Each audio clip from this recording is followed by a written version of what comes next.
I'm like I'm Well, I like you, my brother. doing good, man. Your voice sounds better. Yeah, it comes and goes. I So swear, you man. have you bought up all the honey in North Carolina? Well, I've got this client that has she's from Trinidad and she has a little juice bar and she makes some of that hot shot. Okay. It's got spicy and it got ginger and Hmm. so I drink that and I chew on a lot of what's that? Those lozenges Okay. and take my vitamins. All right. But it's getting better. Good. Glad to hear that. It's getting better. So you're basically, I mean, you're still in the middle of it, but have you got most of your tax filing stuff that is pressing, that hasn't been extended down the road? You got most of that done? Well, I use the extension as a dual method. One, because I couldn't get to it, and two, give me time to get all the stuff necessary to file the returns. Hmm. So the extension is my put the things in my safe zone. Okay. Give you an idea. I used to, when I mentioned extension, the clients be kicking and crying and all this other stuff. Now they're spoiled. They come in on the call in on the 13th, put me on extension.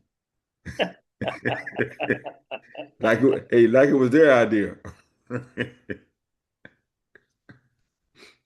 And then you'd have laughed because last Sunday,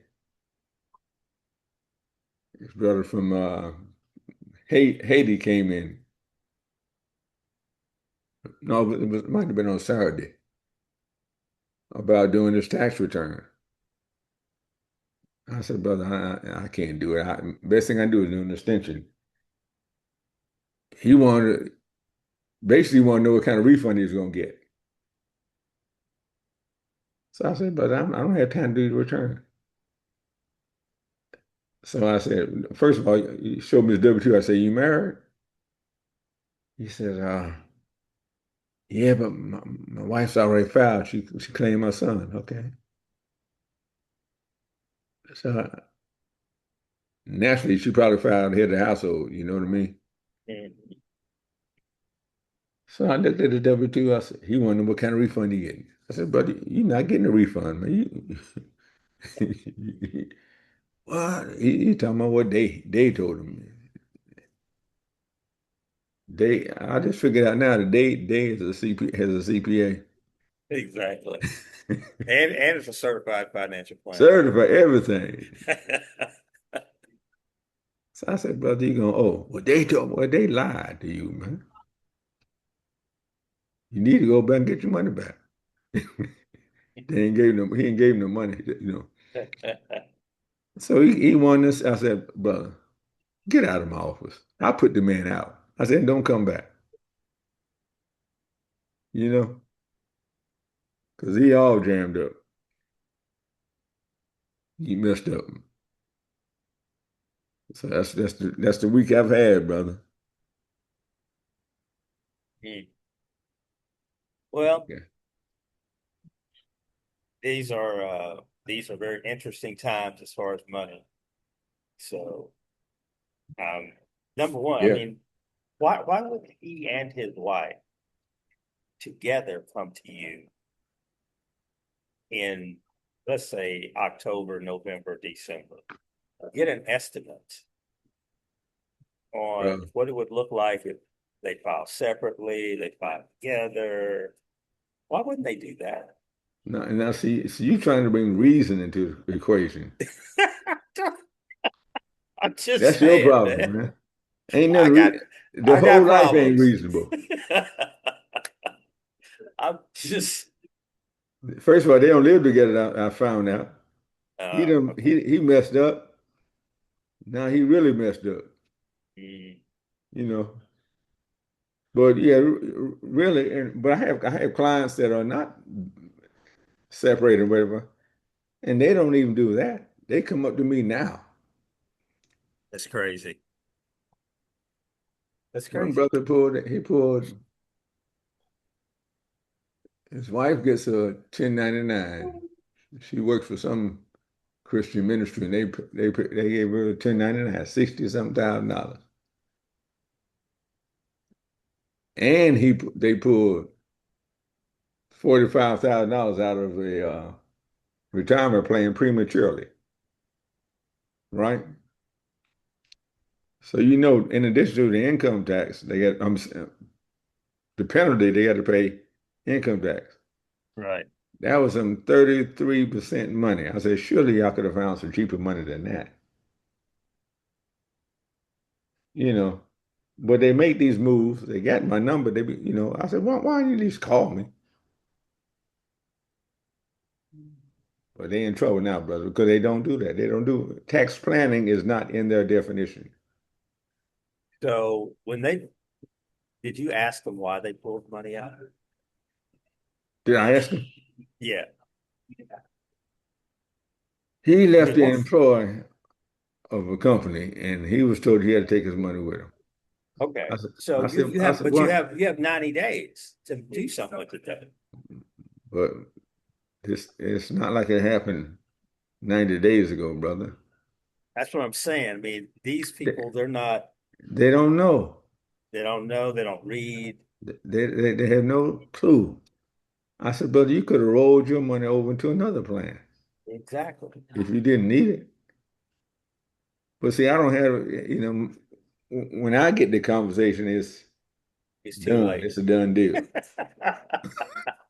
That's why I started, except for my Muslim brothers and sisters, I've started adding surcharge to people because I know I'm African American. I know I don't advertise. So by the time it's recommended they come talk to me, they're in deep water and they can't swim. Right. And I'm supposed to save them or give them a Yep. pathway and at least find a log they can hang on to for a while. Hmm. So now I got to put a 25% surcharge on it. How much did y'all pay the white dude? Oh man. Add 25% to what you paid him. That's what you go pay me. Exactly. Exactly. And I get one out of 50. Because And I'm happy. I'm you happy I only get one out of 50. you know when they come to you, they're desperate. They're desperate. You know, They're desperate. they're desperate as all get out. So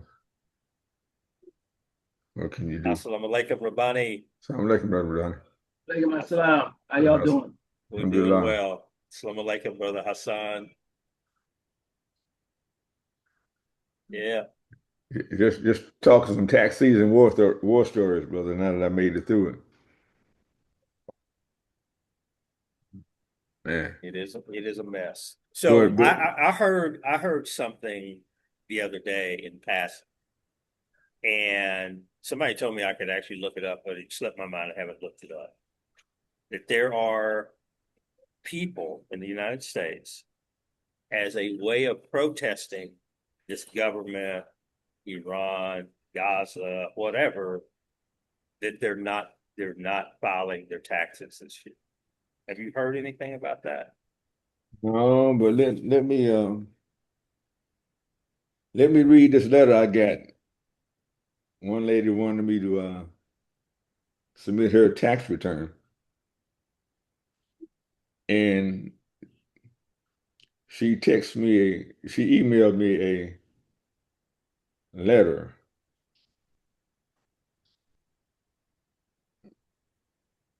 Uh,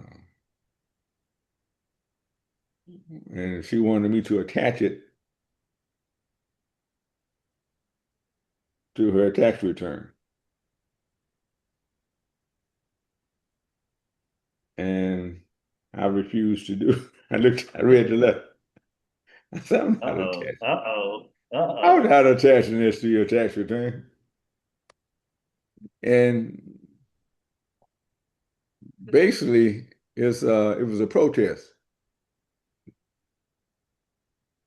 And I said, well, that's about the dumbest thing. First of all, you're not on the radar, their radar. You follow me? Right, right. You don't want to be. They don't know nothing about you. It's computers, my computer to their computer. Now, if I attach the letter and a human being reads the letter, knowing you anti-Trump, you're attacking MAGA, you will be in trouble. I said, I wouldn't do that for you. I don't even want to put my name on you as a preparer. Because you're accusing of something they have no power over. Not like they can do something about it. You know what I mean? So I talked out of it. But you might have some people that are using protests to do it that way, but I don't know how it's going to help them. You know what I mean? Unless they No, want, it adds penalties in the end if you owe. unless they want to leave the country. Yeah. At least during the Vietnamese War, the people went to Canada of their own option. Right. You just mess around and get deported, and when you're over there, they say, well, there was American citizens. Oh, my bad.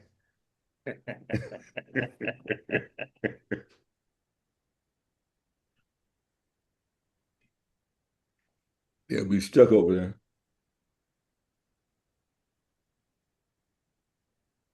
So it's crazy.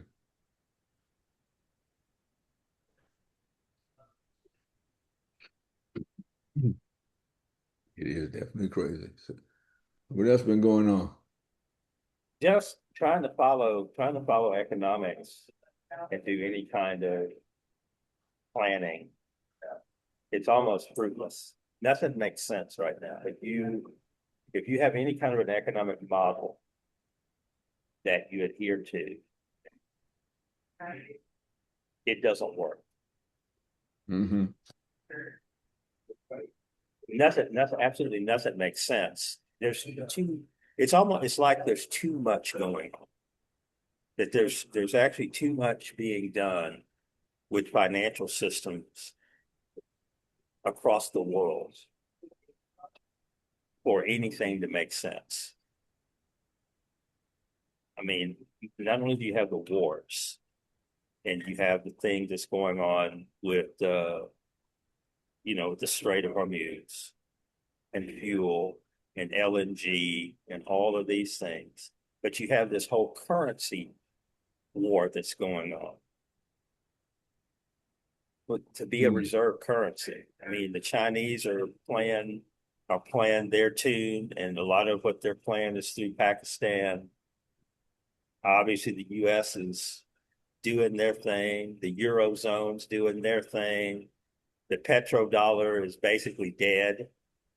And for a while, it had a little place in there, but it's petrodollar's done. Nobody's going to rely with all these issues that they have until they can straighten something out that you can rely on petroleum to move freely. Nobody's going to put their trust in petrodollars. And I mean, Iran with no navy had just shown you can shut that whole thing down in a month. So there's no stability there. Mm-hmm. Everybody hates the U.S., but they still rely on the U.S. for 70% of their reserve currency is in dollars. The world's reserve currency is in dollars. Nobody Mm-hmm. wants that to be so, but still is. The Chinese lie about everything, Mm-hmm. but They got, but they got, they're the world's manufacturing base. You and they got can't some, and they got some competition now. everything you buy comes from China. And they got some competition on the line edge. Yeah, right. Well, exactly. Exactly. We used to be halfway truthful. Now everything we say is a lie coming from our government. Oh, have mercy. And listen, I got nothing against my brothers in Asia, In Asia. South Asia, and yeah, my brothers in South Asia. The two largest Islamic countries in the world are Asian, Indonesia and Pakistan. Those are the two Oh, countries with the most Muslims in it, right? yeah. Okay. When the Pakistanis start running world politics, that you got to go through Pakistan to make peace, the world is in trouble, brother. I got You you. got the Pakistanis running meetings. We got problems. Yeah, you're right about that. And what about our Arab brothers? Oh, they're off the table. That's what I'm So talking about. look, the reasonable Arabs are in Qatar and Jordan. Okay. Now you haven't heard a Jordanian say one word since December of 2023, 2 months after October 7th. The Jordanians have said nothing. They've walled the country off. They basically, except for a few refugees, are not letting anybody in. In fact, they kicked people out who they thought might be trouble. And they basically just thrown a fence around Jordan. And they're not saying anything. The Egyptians are owned by Israel. Israel owns Egypt. Right. They got nothing to say. Nobody knows who's running Syria, even though that one organization that kind of supposedly won the war is trying to really form a government that's solid. But Syria is, do what you want to do in Syria. Just don't get caught. Do what you want. Run guns, steal oil, whatever you want to do in Syria, you could do it right now. Get away. Iraq is laughing at everybody. They're just laughing at everybody. Kuwait doesn't matter. Bahrain doesn't matter. The Saudis are hiding in the bomb shelters of their mansions. They got nothing. The Emirates, done. Dubai, all that mess, gone. Not safe. It's not even safe for the crooks. All the crooks who live in Dubai, which is half of Dubai, are just criminals. They're gone.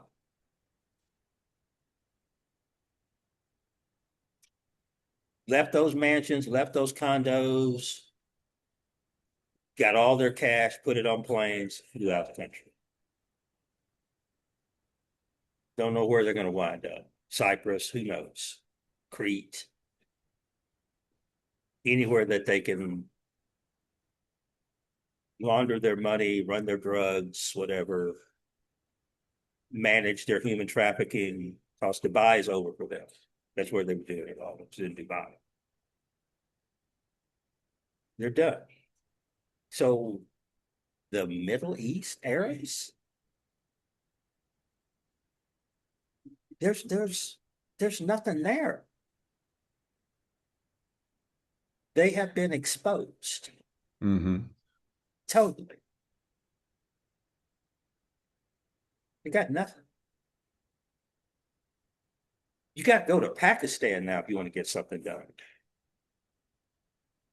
You kidding me? Pakistan? Punjabi? Love them to death. Don't want them running my foreign policy. Don't want them making my long-term political decisions, brokering deals. Mm-hmm. The Turks, everybody's scared of the Turks. Nobody wants to give it to the Turks. because the Turks, well, I mean, they have the political power. They're part of NATO. They're a bridge to the West. But everybody knows what Islam is in Turkey. It's the most liberal Islamic country in the Islamic world. And people, especially in the Middle East, parts of Africa, and probably parts of the United States, don't want to see that particular face of Islam be dominant. I'm talking about the people, not the government, because the government, Erdogan, that's a whole nother thing with his take on Islam. But the people, they're very Western. Mm-hmm. Their approach to Islam is Italians' approach to Catholicism. It's one day a week. And the rest of the day we're in Paris.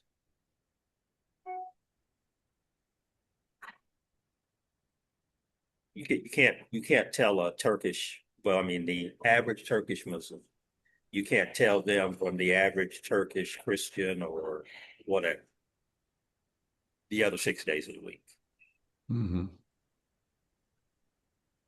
But there again is a large, predominantly Islamic country that doesn't bow to Israel, but also doesn't follow some of what I consider the far right conservatism or extra conservatism of the Arab world, which is what people associate with Islam.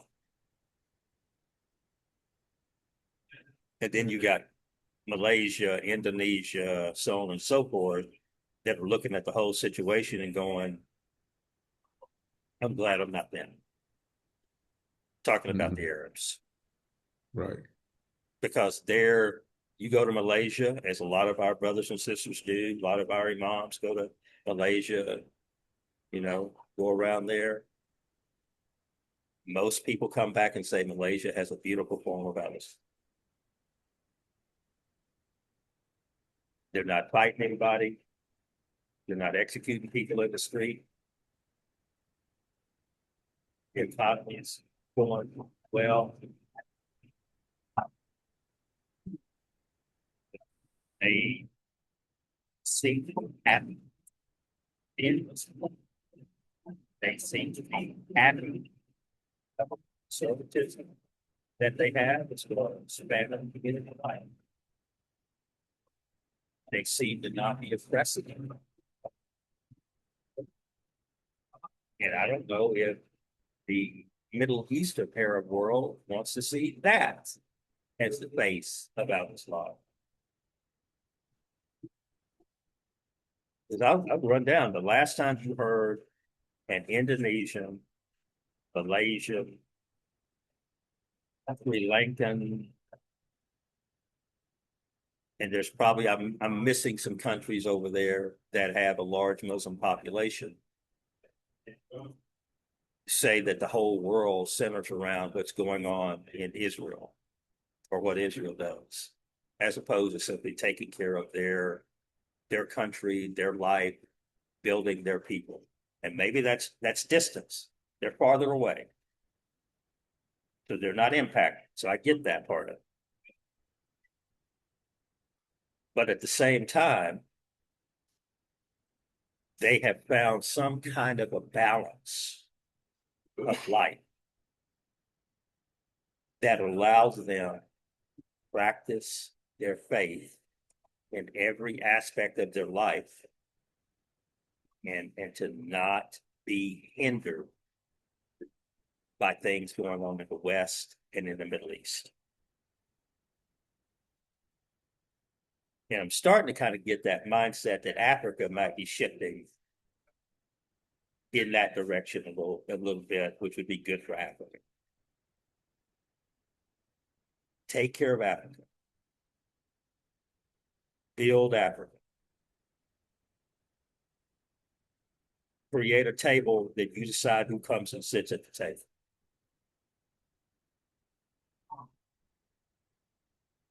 And I hope they do that and get out of this dependence and this linkage and this codependency on these Middle East Arabs who don't lead, can't lead in the wrong direction, whatever. There's got to be a break so that the Islamic world gets back to the practice of al-Islam. And the practice of al-Islam will lead you to the decisions that you need to make as to who you do business with, who you set up opposition to, and why, and all these things. And it's not emotional.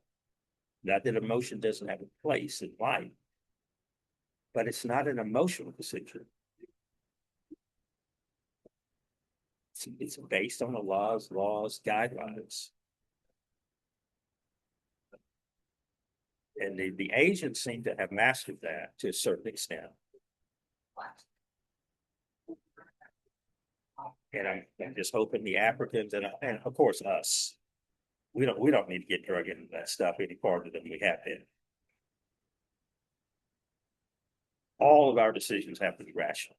We don't have the control of resources enough to make bad decisions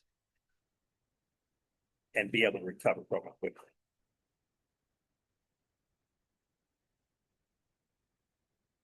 We can't afford mistakes. And definitely we want to take the leadership position that we should have. We can't afford those mistakes. We've got to be very rational, very forward looking, planning things out with a vision for the future for our children and grandchildren. And have it all based on Quran and Sunnah. If you want to say language of Imam W.D. Muhammad, for those who might be listening somewhere or hear this later and you don't know the Imam, tough. Quran, Sunnah, language of Imam W.D. That's my view. Michael Hameen has his hand up. Michael, I've talked enough. Please go ahead. Yes, assalamu alaikum. Like the Malaysians, the strategy to really improve upon the infrastructure focus, in terms of strengthening and developing with the Quran and the life example of the Prophet as our health and foundation. Early in Imam Muhammad's leadership, he gave the example in the Quran of Solomon's army being on the march, and an ant speaks and calls to her fellow ants. Solomon's army is on the march. Get into your homes. And I've looked at it and then I've put it aside and looked at it and put it aside. But the idea of what you're saying in terms of what Malaysia is doing, the Asian Muslims are doing, the internal structure and out of the way of all of these conflicts is very important, especially for a newly developing. We don't have a history in the four areas or domains of institutional life. We don't have a history. We've been given certain guidelines and certain influences and statements from Imam Muhammad. But I look at the best among us among those who called Imam called the resourceful men and women, the best among us are not calling loud enough for us giving the work that God has assigned us, or do we understand the work that God has assigned us in terms of Islamic establishment here in America? So, you know, I see a lot of what's going on in the world among us in terms of listening to conversations. It's a distraction. There's not enough focus in terms of our infrastructure going into the future. And I have a sense that Allah is going to get our attention in some ways here in America in order for us to, uh, there's a thing about having attitudes adjusted. We know about the pattern that Allah tells us how He operates, His Sunnah, um, how at least once or twice a year we are tested, severely tested. We have challenges in our life at least once or twice a year, and it's designed to show us who we are, where we are, and where our priorities should be. In my opinion, that's the way I look at it. But I hear amongst the everyday folks, you know, not enough focus and attention, and I hear among the imams not enough focus and attention in terms of the infrastructure that we need to deal with. Uh, we've missed a lot of opportunities when the imam was alive and after coming up to this point with President Trump. But we have not given enough attention, in my opinion, to establishing a healthy and productive foundation for these domains, the community life. And it's a big, the imam, I don't know where the clip was from, but I heard a clip where the imam talked about that this job that we have is tremendous. It's a big job in getting our Islamic life established. And we've got big enemies. We've got big forces that are against that work. And so he said we have to be ever prayerful and, calling on Allah for the help that we need because this job is so big. And obviously, we can't do it without Allah. Thank you. Yeah, thank you for that, Michael. I would say this, just in this group that's on in this meeting right now, that if you went and examined the light input, daily input, weekly input, monthly, however you want to break it down, you look at the work that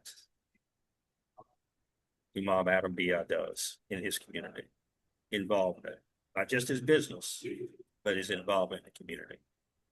You look at what Brother Rabbani does in this community, all the work he does with masjid communities around the country. You look at the work that he does in Ethiopia. You look at the things that he's doing with Imam Delasi Umar with the Black Seed Oil. You look at Brother Omar Muhammad. You look at the things that he's doing as far as financial literacy and financial empowerment on top of the work that his organizations do in building communities. You look at Imam Taalib, if I haven't mentioned him, things that he's doing within our community right now, the things that he does within his own community and business wise. And these are things that these individuals have done over years. So when I look at that, at this just this group of people, knowing statistics to the extent that I do, this is not like some grave anomaly, that this is these are the only people that are doing things. We have people in our community, this community, Imam David Muhammad, community of Al-Islam, that are doing what you're supposed to do. All those, every individual that I just named is doing what you're supposed to do. In my judgment, my reading of Quran, my view of the life of the Prophet, my view of what I've heard and read of Imam David Muhammad, all the individuals I just named are doing those things that you're supposed to do. Could more be done? You can always argue more could be done. But all these individuals are doing it. And there are other individuals that are not in this meeting that I could probably talk about that are doing similar things, similar vein. I don't think that, at least in our community, that the problem is we don't have people who are adhering to those three very strong pillars or whatever: Quran, Sunnah, Imam's language, to name three. I don't think that's the issue. I think the issue is a very clear, unified direction for all of these people, of which I think there are hundreds, and that may be a small number, but let's say hundreds. A very clear direction for those individuals towards some future goals that they're going to take 10% to 15% of their efforts, and that might be time. It's 15% heavy when you talk about money, but when you talk about time and involvement and things of that nature toward seeing those ideas, concepts, principles, programs actually come to some success. Because we're all doing stuff. And we're all good, at least the people that I name, they're good at what it is that they're doing. And they're having a level of success that most people would look at and say, yeah, they're good. Yeah, that brother, that sister, they know what they're doing. They're on top of it. Right? We don't have the collective effort towards some specified goals. And we don't have an excuse of saying that, well, so-and-so, he's Italian, he's Polish, he's German, he's such and such, he's Native American. We don't come from the same culture, or we're not the same race. So we have issues, so it's kind of hard for us to work at. Most of us in this community are African American. Just like if you were to go to Malaysia, even though I know that they have different little groups, of Malaysians, they're not all from the same tribe or clan or whatever. But pretty much they're all Malaysian. They all have a common language, have, common ideals and things of that nature for the most part. We're pretty homogenous ourselves. And if you set each of us down in an individual room and had each of us write down 15 things that we would like to see for African American people in general, African Americans who practice Al-Islam, secondarily, or maybe flip those, doesn't matter to me. Yeah. That 80 to 90% of the things that are on those sheets of paper, you can overlay them. They're probably going to be the same or pretty darn close. Yeah. So I don't think we really have a real excuse for us not coming together and deciding on some things that we want to accomplish as a group. Imam Taalib, go ahead. Bismillah ar-Rahman ar-Rahim. First, I greet all of us with the best greeting of Assalamu alaikum. Alaykum as-salam. I was waiting in just the last narrative that you mentioned. I was waiting for you to get around to one word, and you kept dancing around it. So let me try to bring it to a point of at least my understanding. We're in the position that we're in because in our individual communities, wherever you attend your, I'm gonna just say your masjids and your Eids, whatever community you identify with, what we're lacking is leadership. That in my mind kind of sums up why we are not further along as even our own communities. And I will use this as an example or as evidence that our communities lack leadership. Each one of us on this call right now, and those who aren't, for years, at least 3, 4, maybe for some even 5 years, have been working towards a credit union.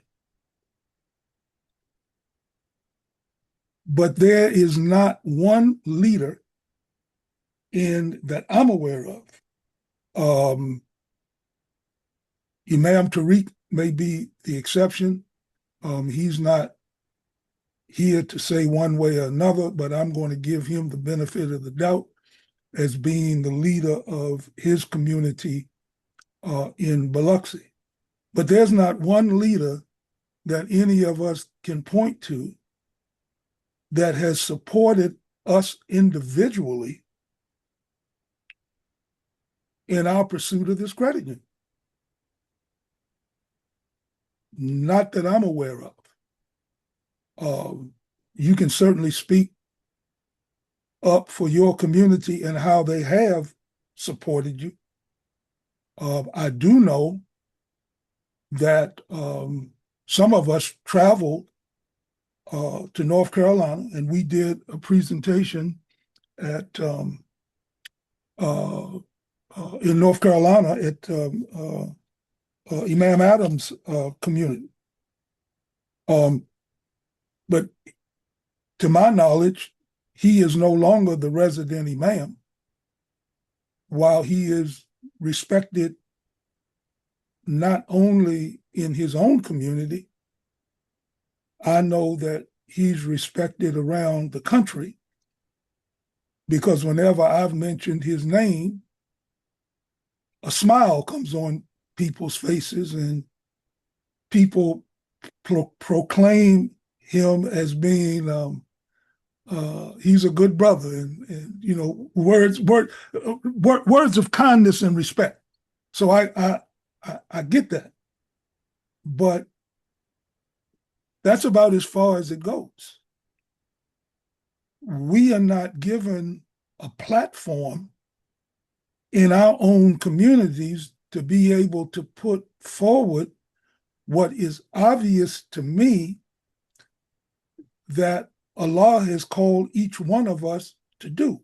In addition to those things, I view it as a continuation of our individual life journeys, those things that were already put in us as we were being created. This is the path that we are to be on.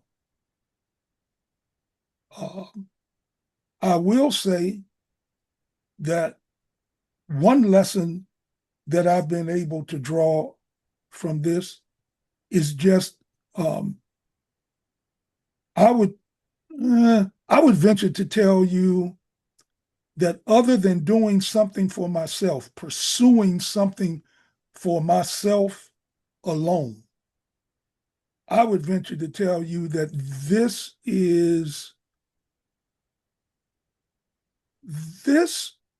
probably the second time in my life that I have continuously committed myself to working towards one goal.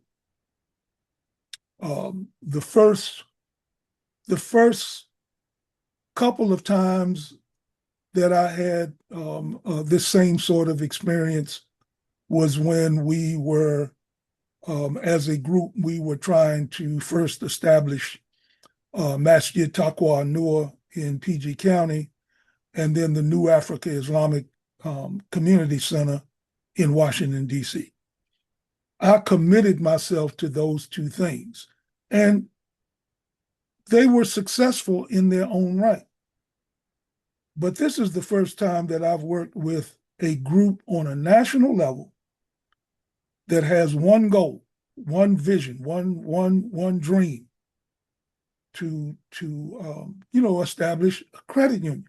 What I don't have, and I mean, you all are certainly willing to speak for yourselves, but what we don't have is support from the very communities that we belong to. And I'm in a position that sometimes we have to be dragged kicking and screaming into the modern world. We are no longer just a group of people hanging out on the corner talking about what we gonna get or what we would do with what we don't have.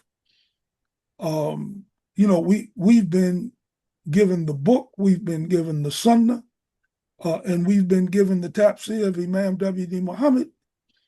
And for some of us, it has worked. For many of us, it has worked. But right now, our individuals, communities, we lack leadership. We lack, our visions are not aligned. My vision for the community in which I attend every Friday, my vision is not aligned with whatever their vision is because the vision isn't clear. And it's hard for anyone to follow a leader when that vision has not been made clear. Because you don't know, I don't know, where is it as an individual, where do I fit into that vision? Yes, I am your brother in the Deen of Al-Islam. Okay, so what does that mean? What does that look like?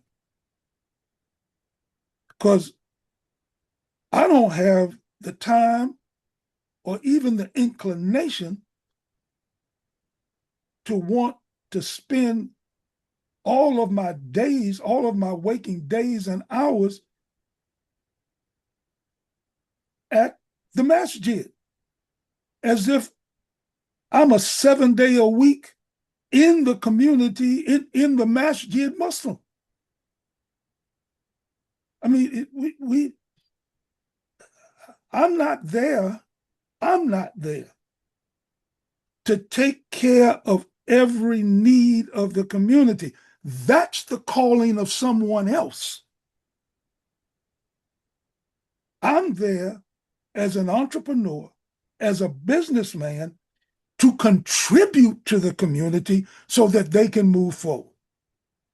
But the community has never understood the concept of supporting any of us as business people with the tafsir of Imam W.D. Muhammad, who instructed us to support each other in business with the understanding that the more money that the business person makes, the more he's going to contribute to the community. I make money, the community becomes a benefactor of that money. But I can go and ask each one of you right now. I can ask Adam, because I know he's got an accounting business. When I hear him speak of his clients, he's speaking of clients that are outside of the masjid where he has helped to build. Now, if I'm wrong, he can correct me. And I pray Allah that he forgive me, and you all forgive me if I've misspoken. But I don't believe it's any different in any community. I've been in business 55 years.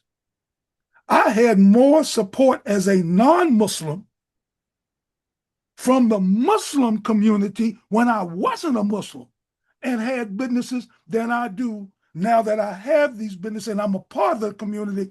You don't support me. And I'm sure if it's happening to me, it's happening to you.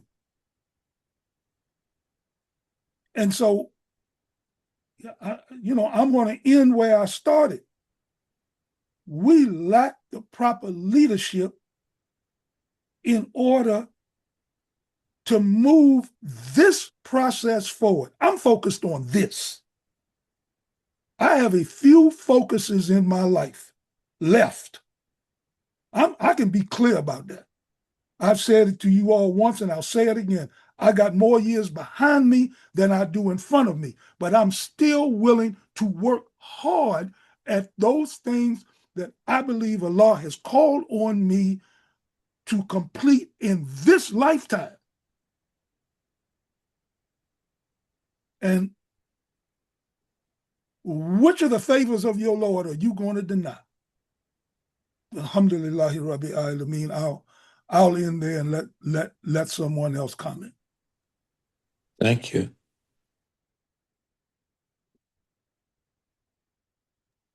Let me say this real quick. So, yes, sir. To what Imam Taalib was saying,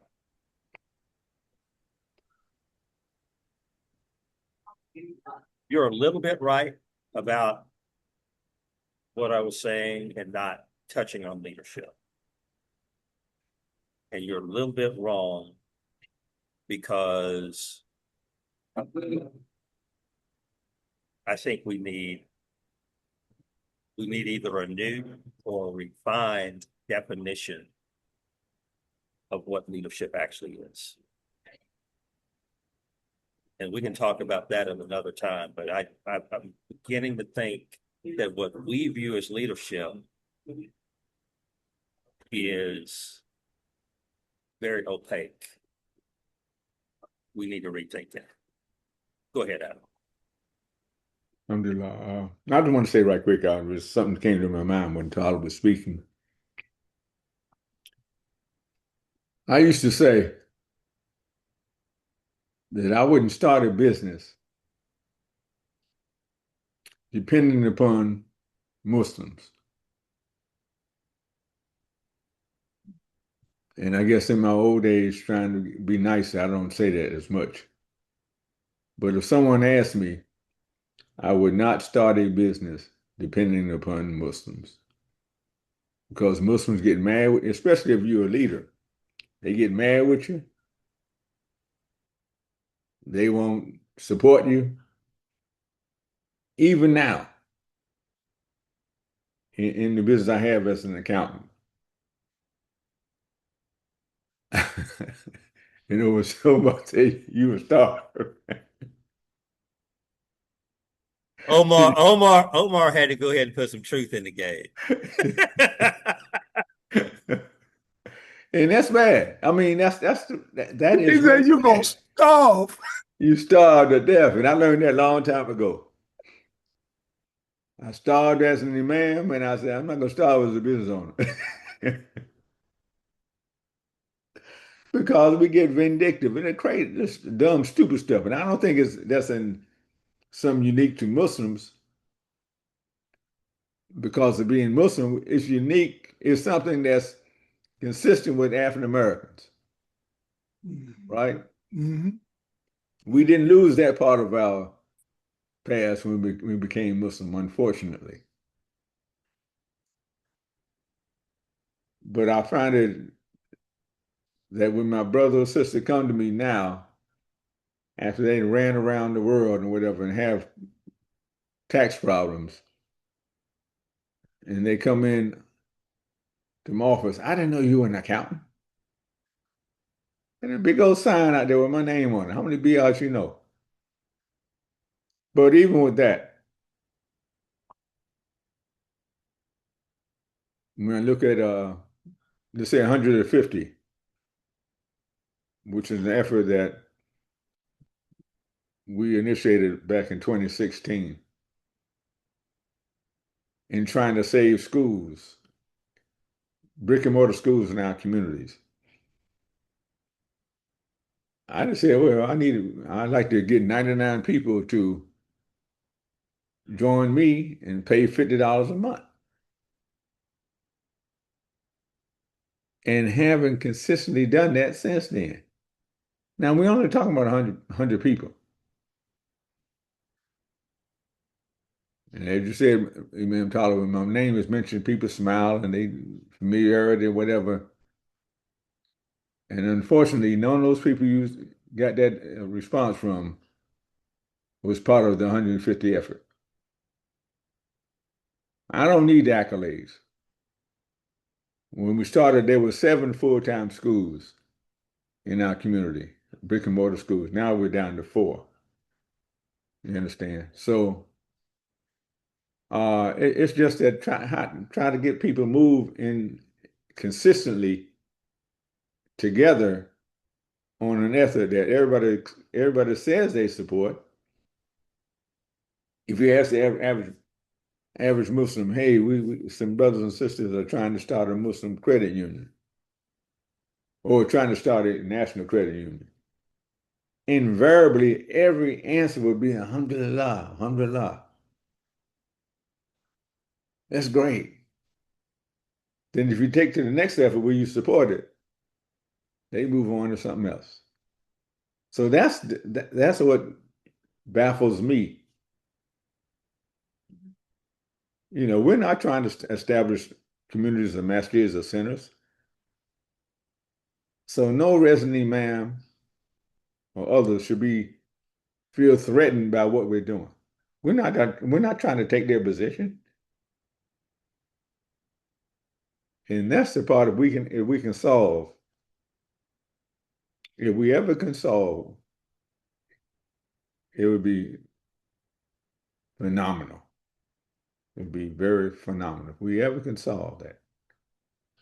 And that's what keeps us. Because truth be known, brother, we didn't support Imam Muhammad. Am I right?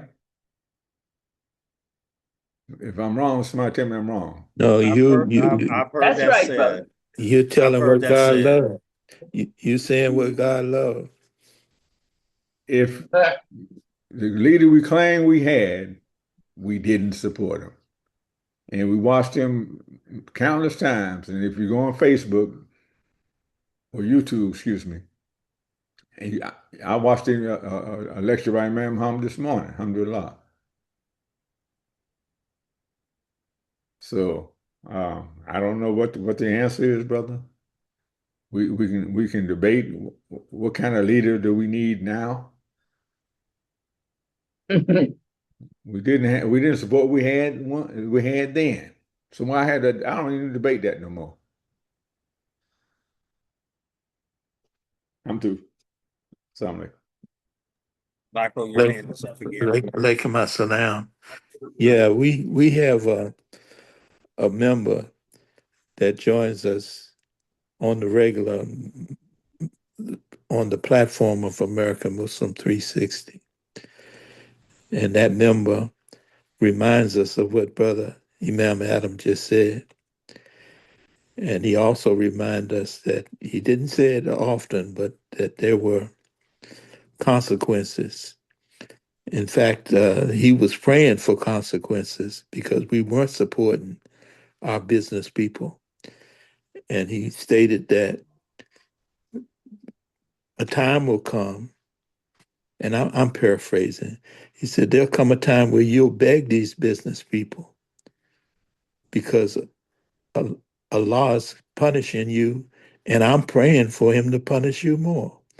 And that's what, when I talk about an attitude adjustment, there's certain things that we have individually and collectively in this old niggas and new Muslim concept idea that we were told about, and it has to do with our conditioning, social conditioning, and our sensitivities.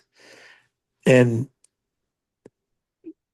I can't remember exactly what point, but there was a point speaking to Imam Talib's uh, observation. There was a point where there's a disconnect from dealing with critical issues that former Negroes have to deal with and these abstractions, in terms of the religion, not connecting with the critical issues that we have. Uh, and it's problematic because we need leadership.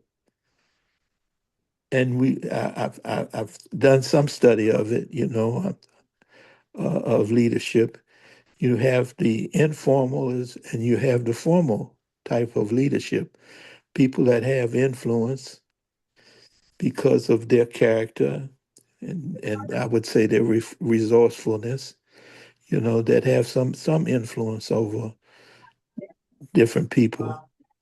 But that idea in the Quran about getting into your homes, it has something to do with leadership as well, because in the chapter entitled the bee, the chapter entitled the ants, it projects a kind of cohesive working together that is not uh, leadership directed.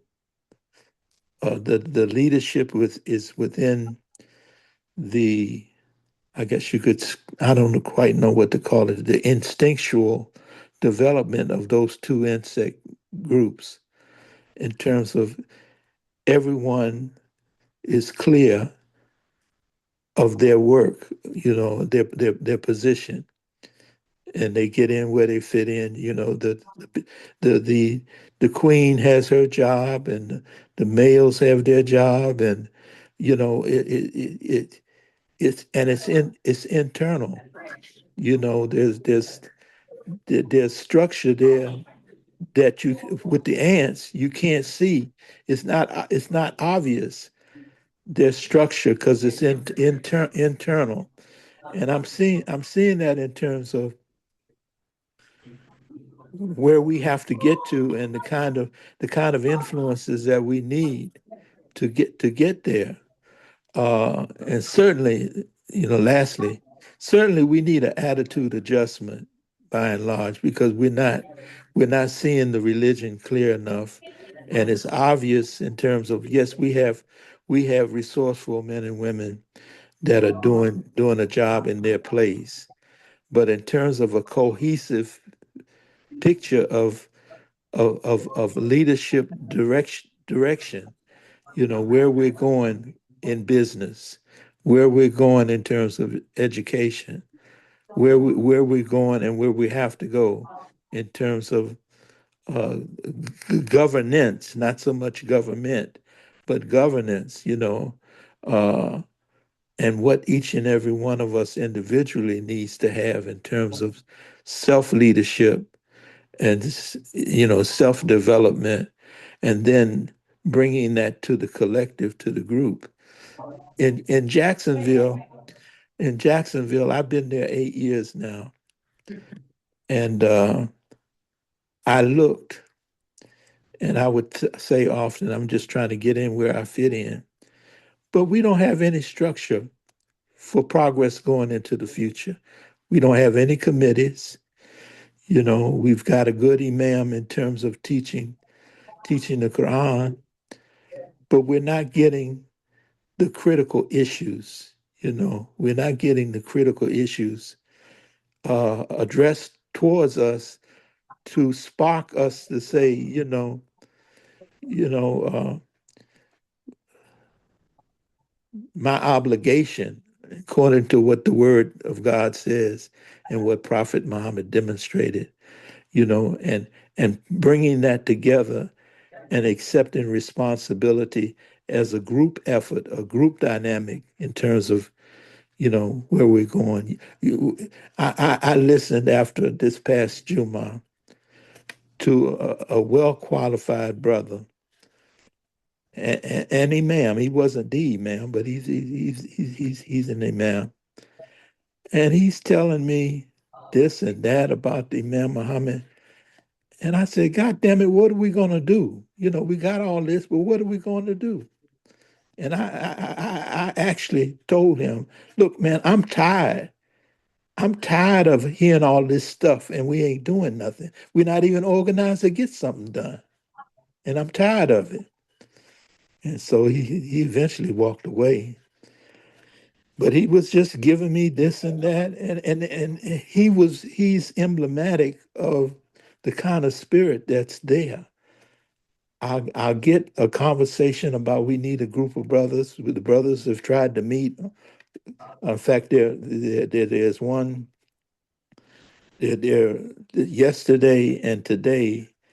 There's an invitation for brothers to come together, and I know we need brothers meeting on the regular, but it went from the idea of him bringing brothers together to organize ourselves to an occasion where dinners would be sold, and one idea in terms of an idea in terms of pooling our money to purchase some farmland. And I told him, God damn, we we got a lot of land right in the backyard that's not being used for gardening, and you talking about farmland. We're not even using what we got. We got a large area in the back where we could do some gardening. Uh, one of the brothers that we support in terms of he has honey, he has beehives, and I support him on the regular, and others support him on the regular. In fact, it's two brothers that do that. I said we could put some beehives way back in the back. We got enough room, and till the soil up front closer to the masjid and do some gardening. But I'm kind of venting, but I'm kind of just giving a picture of where I am, here in Jacksonville. And I know there's more that I could do and could have done, you know, and I'm asking Allah because of what I just mentioned earlier. It's a big job, and we've got big, I'm going to say internal and external forces that are against us getting this work done. And I'll stop there. Mm. Assalamu alaikum. Walaikum salam. Well, like This is Sister Patricia. And excuse me, Sister Um, Patricia, I wasn't sure if any sisters was on. Excuse my language. oh, I understand your passion, brother. I'm out and about, but I just wanted to follow up on what you were saying when you the ant and the bee. That's excellent segue into what Imam Adam was saying as far as I'm thinking when we say we should be including human beings because like Imam Adam said, if you look for the Muslims to support our effort, all Muslims, it's we're going to go out of business overnight. When I lived in Philly, my birth city, there was a restaurant called Garden of Bilal, and it stayed busy. And we talked to the owner at that time, may Allah grant him a high station in Jannah. And he said, if I depended on the Muslims, I would be out of business overnight.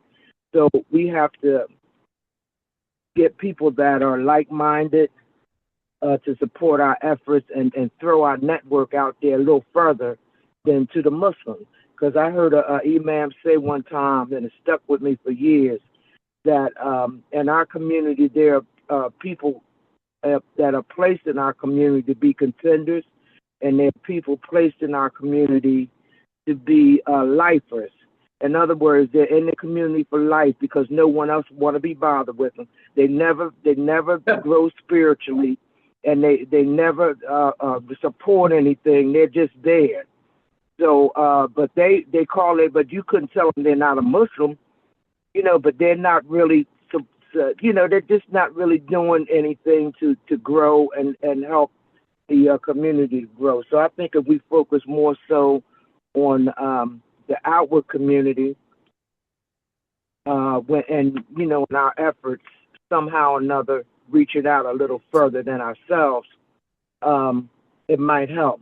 A lot of times, a lot of our single sisters, I'm a widow, a lot of our single sisters, we sit around joking and saying, a lot of us have been around unmarried for years and years. And so maybe we need to start recruiting some NOI, some Christians or something, because our brothers act like, they act like we're not here, but where we say it is, but a lot of saying in a joke, like maybe that's what we have to start doing. But anyway, just another example was the imam reached out to the folklore, became very close with them. That was a sign that we just got to go beyond ourselves sometimes to get the support. So I hope I didn't blow the wax out of your ear again this week, but that's my little spill on that. Assalamu alaikum. Thank you. Alaikum assalam. Thank you. Yeah, everything you guys are saying is dead on. So even in this particular effort, as we have reached out to our community for membership just in Graceline Community, which costs you no more than 3 minutes of your time to go to the website and enter your name, your phone number, and an email address and become a member. There's no membership fee. And I do believe that there's more than 3 minutes of benefit that you can gain from Graceline Community. We haven't been able to get that support unless you're going to tell me that our entire community is about 1,500 people. Right? So heaven help somebody who's trying to run a business who's dependent upon our community to have a successful business. Not gonna happen. So the leadership part, I love all of our imams. But I've heard individuals that are part of Graceline and individuals that are part of greater community say that in our community, we have a lot of imams who are not business minded, who are not good politicians, and so on and so forth. So if that's who we're classifying as leaders, then the mistake lies with us. Because they may be leaders as far as faith leaders, prayer leaders, but that doesn't mean that they can lead in other aspects of community life. They have a role to play. And just like those of us who were involved in the formation of Graceline Community and the forward push of Graceline Community and all of our endeavors, that takes leadership. And it's a leadership of a particular organization with particular goals. So I would say one of the things that we have to start looking at is what are the goals of our community? And we can always fall back on the four birds, colloquial as it is, convenient as it is. Jargon as it is. Yeah, it's jargon. Exactly. But can we be a little bit more specific about what the actual goals of our community should be? About the what? The real goals of our community. What do we want to do as a community? What do we want to achieve as a community? It doesn't mean that every one of these projects has a start in the next 365 days or next 1,000 days. But what are the real goals of our community? What do we want to accomplish as a community? And if those things happen to end up being art to the four birds or whatever, alhamdulillah. But if some things are outside of that, but they're things that are important for the day and the age and the future in which we live, then those need to be clearly defined and they need to be presented to the people. And there are going to be individuals, hopefully, who are involved in the process of bringing those ideas, those projects, those goals, whatever you want to call them, into the light, who are also going to be the people who have the education, the training, the drive to become a part of making those, of bringing those things to success. Yeah, I think That's what we're doing. I think Right. I mean, let's look at the life of Prophet Muhammad Sallallahu Alaihi Wasallam. All right, was he in the day's understanding? Was he just an imam or what? No, he wasn't. But boy, if we So, start comparing everybody to him, brother Imam well, Adam, all of well, us are not failures. comparing everybody to him. Listen to what I'm saying now. Let me finish. He showed us the proper application of the Quran in all aspects of life. You understand?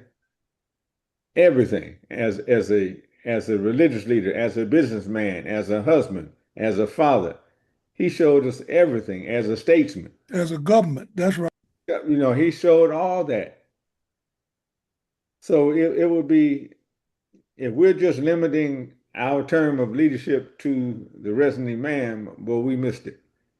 Exactly. Exactly. So that's my point is that, so, I mean, if That's you, why we got to take it out of their hands. We can't lean on them. not, We as a community have to decide what it is that we want to accomplish as a community in the next 25 years, 50 years, 100 years.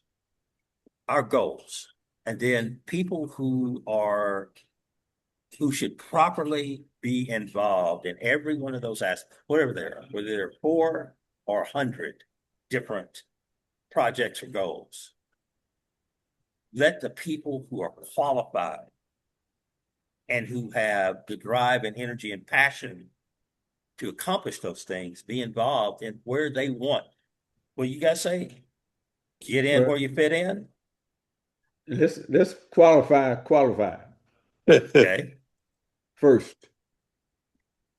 Qualified means, firstly, that in my estimation, they live a decent Islamic life. Yes. That's qualified. I don't care what titles they got. If they haven't qualified in that regard, to me, they're not qualified. Agreed. That's all I'm saying. No, So, I'm in total agreement with that. Are okay, those so the people, man, Elon Musk is not going to try to join us and help us because who's that? Elon Musk.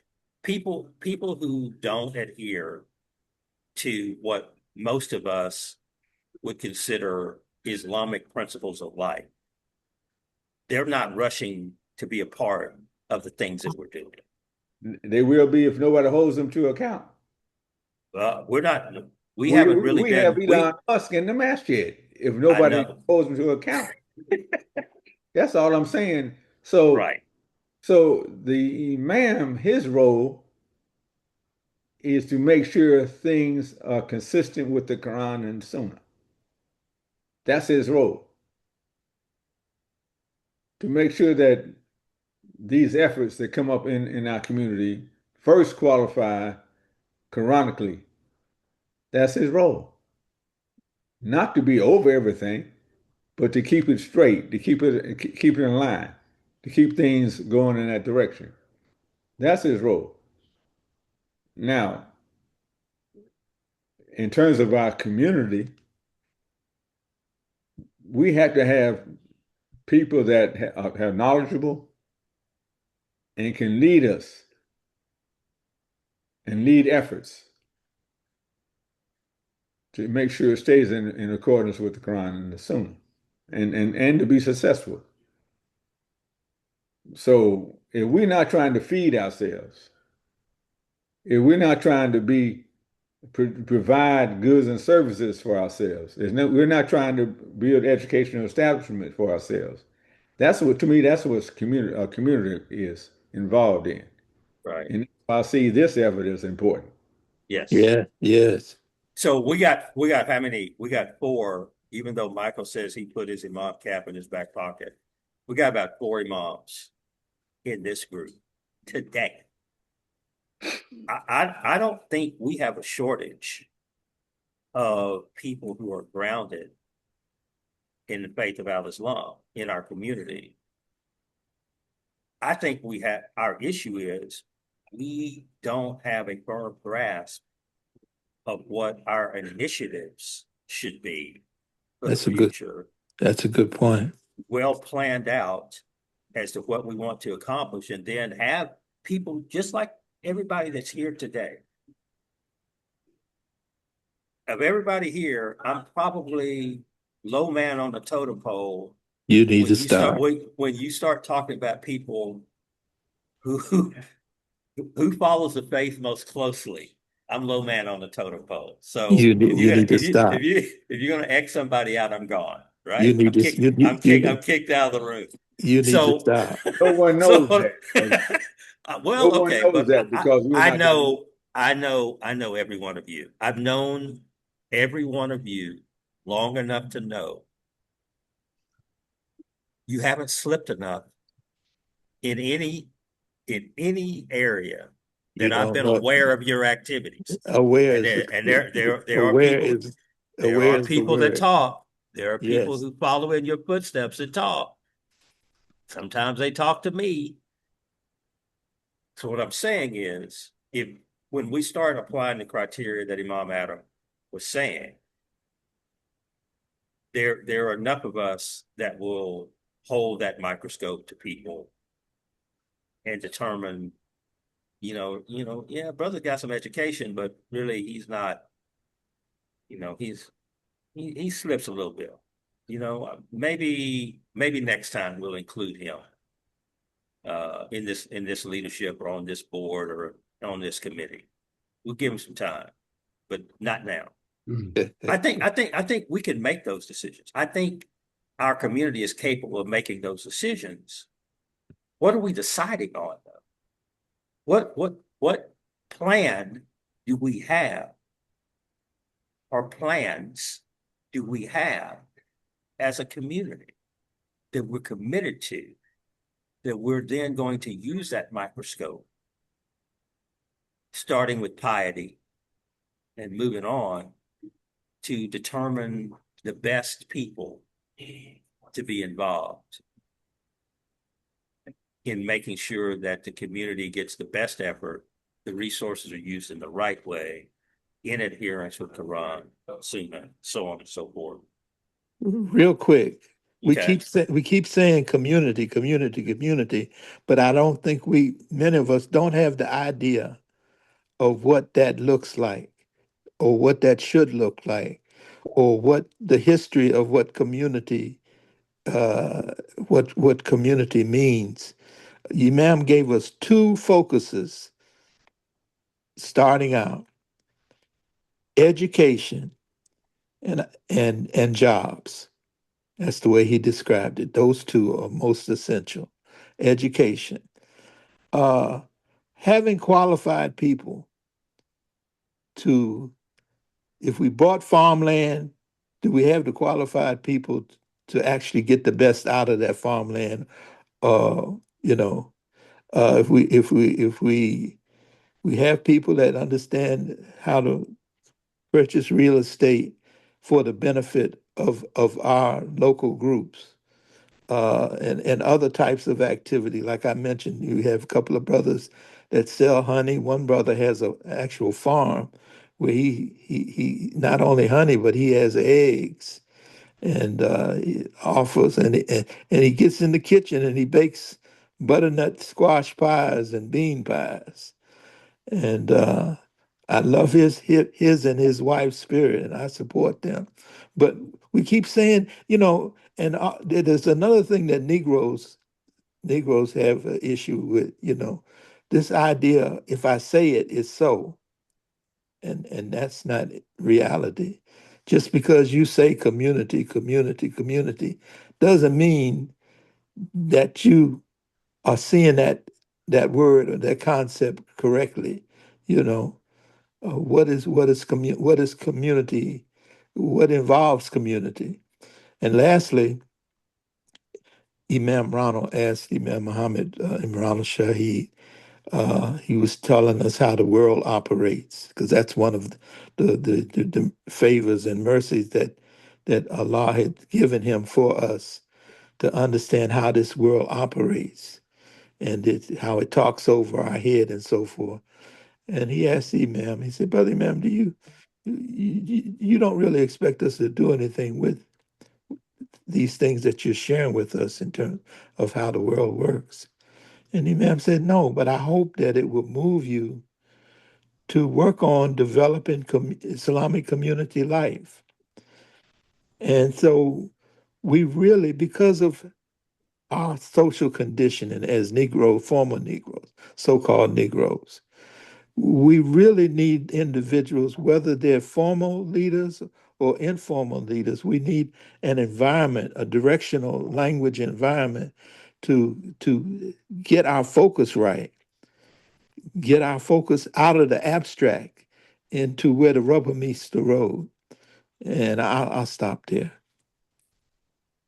So one of my earlier points is people who are in this group right here, you can go down the line. And unfortunately, Brother Omar had to jump off for Taalib, but you can go down the line, and everybody on here, pretty much, raise your hand if this stone that I'm about to throw doesn't hit you, runs a business or has run a business that you have to account for income and expenses. And in many cases, you may have had payroll that you had to make sure people got paid before you got paid. So once again, I'm going to say that, and I don't, this group is not an anomaly. This is repeated across the United States of America amongst people that call themselves African American Muslims, Muslims that are part of Imam W.D. Muhammad's community. We have rubber meets the road people. People who make tough decisions. People who have taken care of their families and continue to take care of their families.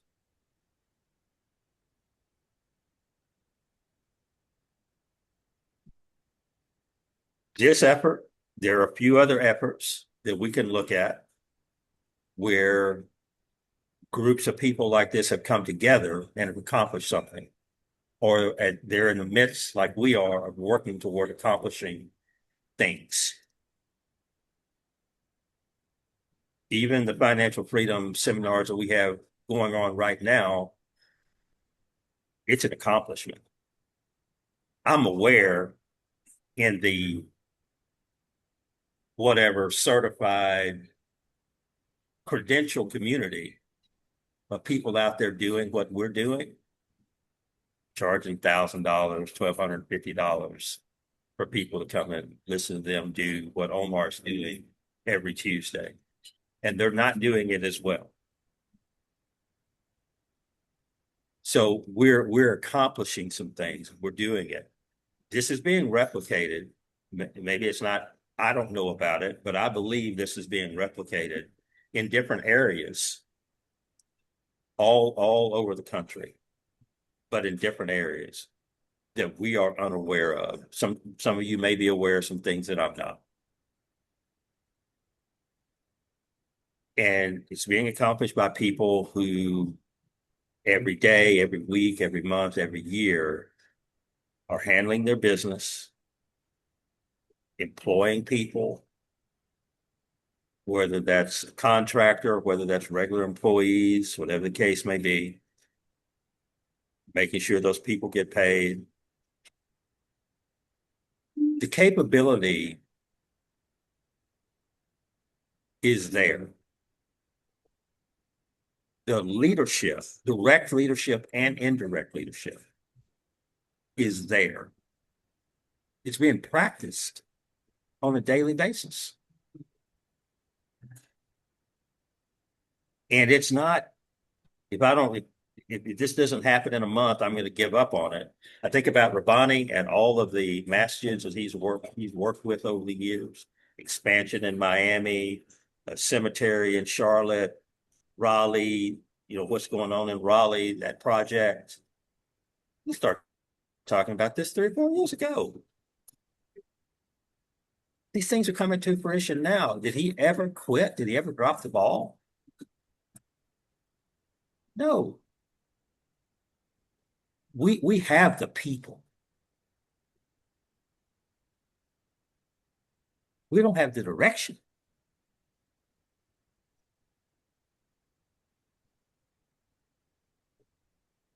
And like in all of us that are here now, there are none of us that are over a masjid community.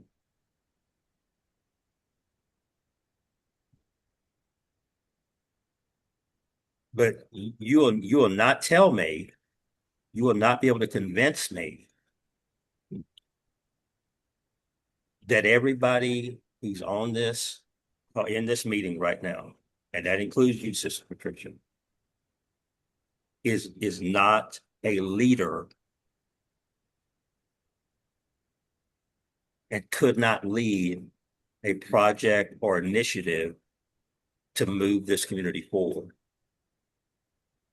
If that is something that is agreed upon by the community as a direction, whether that's an individual community or community as a whole.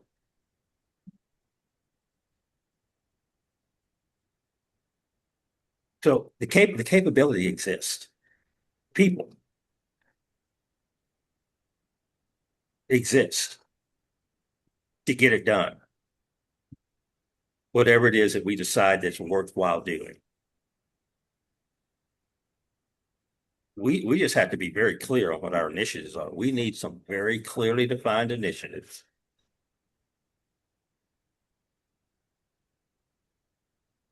And then we need to put people in place to start moving those initiatives forward. You know, that first initial wave might be simply to determine what's needed. How much capital is needed, how many people will be needed, you know, what the pace needs to be, what the legislative or whatever issues of getting this done would be.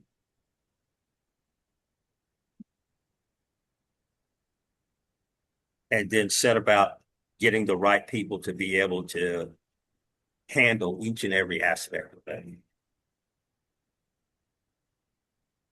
Well, I love to hear Rabbani talk about all the different steps that it takes just to get something like a cemetery approved. Don't think about all these drainage issues. Water's got to drain this way at this rate and all this type of thing. Those are important things.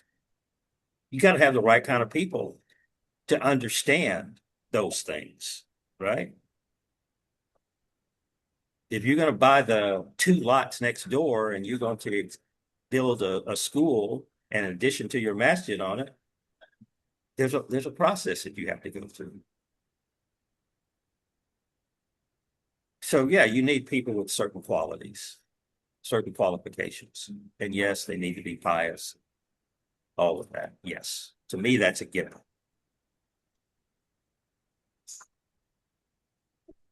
But we have the people. We don't have the initiatives.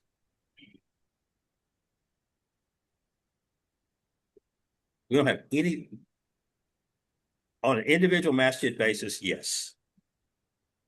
As a larger picture, no. If anybody has it, they're not sharing. On paper, unafraid to say these are ideas for the community in the next 25 years for us to accomplish.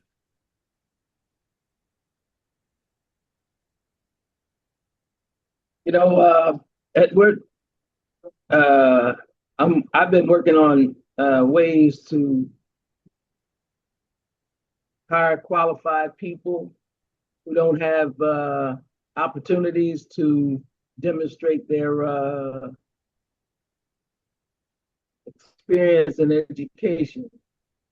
And I work with them in a way where once I get a project, I have people that I know who can do the job. And I give them, and we agree upon a contract. Right.